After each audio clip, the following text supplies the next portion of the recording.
क्या बृजभूषण की वजह से कैसरगंज में बीजेपी की जीत हुई मुश्किल? टिकट कटने से नाराज हैं बृजभूषण?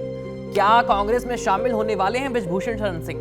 नमस्ते, मेरा नाम है आयुष और आप देख रहे हैं एबीपी लाइव का बिग पॉलिटिकल शो चक्रव्यूह, जिसमें फंसती हुई नजर आ रही है पूर्वी उत्तर प्रदेश की कैसरगंज सीट।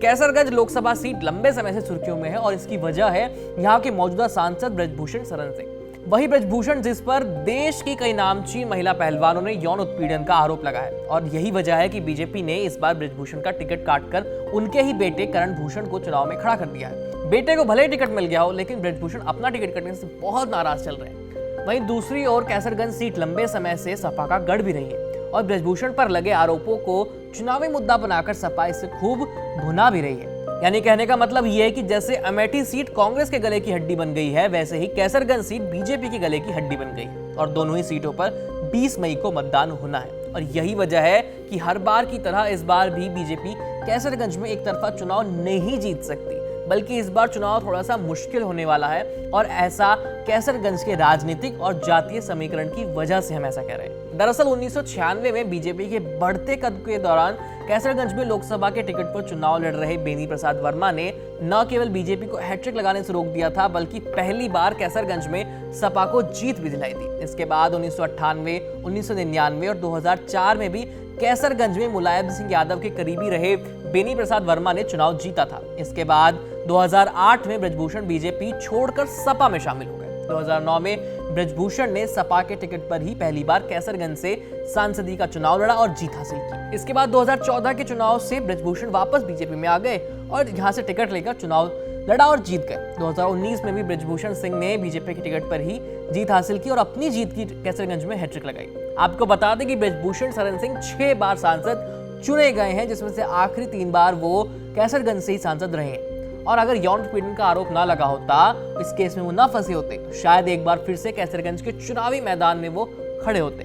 बहरहाल पार्टी ने बृजभूषण को न सही पर उनके बेटे को ही टिकट देकर कैसरगंज में बीजेपी की जीत की जिम्मेदारी एक तरह से बृजभूषण को ही सौंप दी है। कैसरगंज में भले ही करण सिंह चुनावी मैदान में हो, लेकिन साख तो बृजभूषण सिंह की ही दांव पर है, जिनकी कैसरगंज में मजबूत पकड़ है और बेटे के चुनाव प्रचार को बृजभूषण अपनी नाराजगी जाहिर करने के लिए बखूबी इस्तेमाल कर रहे हैं। इसका ताजा उदाहरण गोंडा में देखने को मिला, जहां बृजभूषण अपने बेटे के चुनाव प्रचार कर रहे थे। उस दौरान उन्होंने कुछ ऐसा बोल दिया जिससे सब चौंक गए। देखिए, कैसरगंज में चुनाव नहीं है, कैसरगंज की जनता गुस्से में है,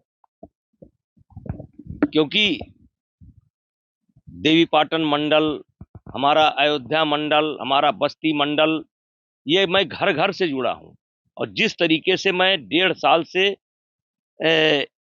एक षड्यंत्र का शिकार हो रहा हूं, उस बात को लेकर के हमारे 4, 6, 8, 10 जिले में बड़ा गुस्सा है और वो गुस्सा प्रकट करेंगे करण को वोट दे करके।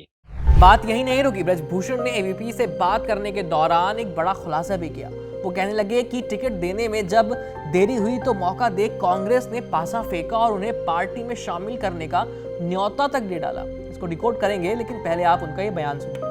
किसी व्यक्ति ने हमसे फोन किया कि कांग्रेस के किसी बड़े नेता ने उनसे कहा कि बृजभूषण सिंह जी से संपर्क कर लीजिए और कैसरगंज सीट मैं गठबंधन में ले लेता हूं, अपने पास ले लेता हूं और हमारी सीट से लड़ जाएं। तो मैंने उनसे पूछा, क्या इस बात को लेकर के जिन लोगों ने हमारे खिलाफ धरने पर बैठे थे और विरोध किए थे, वो सारे मामले समाप्त हो गए, वो सारे इशू नहीं रहेंगे? क्या मैडम से बात हो गई? तो कहा गया सारी बात हो चुकी है। तो हमने कहा क्यों ऐसा किया जा रहा है, क्यों आज हम अच्छे लगने लगे? तो उधर से उत्तर आया कि सबको पता है कि अगर कांग्रेस में वो शामिल हो जाएंगे तो उत्तर प्रदेश में कांग्रेस मजबूत हो जाएगी। तो बृजभूषण ने एक ही झटके में 2 बातें समझा दी। पहली ये कि उन पर आरोप लगाने वाली कांग्रेस उनको पार्टी में शामिल करने के लिए बेताब है और कांग्रेस को उन पर लगे यौन उत्पीड़न के आरोपों से कोई भी गुरेज नहीं है। वहीं दूसरी तरफ वो बीजेपी को भी संदेश दे रहे हैं कि उन्हें चाहने वालों की लिस्ट में कोई कमी नहीं आई, अभी भी बहुत लोग हैं। कांग्रेस दोनों बाहें खोलकर उनका इंतजार कर रही है। चुनाव के वक्त बृजभूषण की ये बगावती तेवर विपक्ष के लिए फायदेमंद साबित हो सकते हैं। वैसे कैसरगंज में सपा का भी मजबूत जनाधार माना जाता है। ऐसे में यहाँ के जातीय समीकरण काफी अहम हो जाते हैं। दरअसल कैसरगंज लोकसभा क्षेत्र में करीब 20% आबादी ब्राह्मण है और 18% आबादी दलित है। राजपूत मतदाताओं की तादाद करीब 10% है और 12% यादव वोटर्स हैं। 9% यहाँ निषाद और करीब 7% कुर्मी मतदाता है।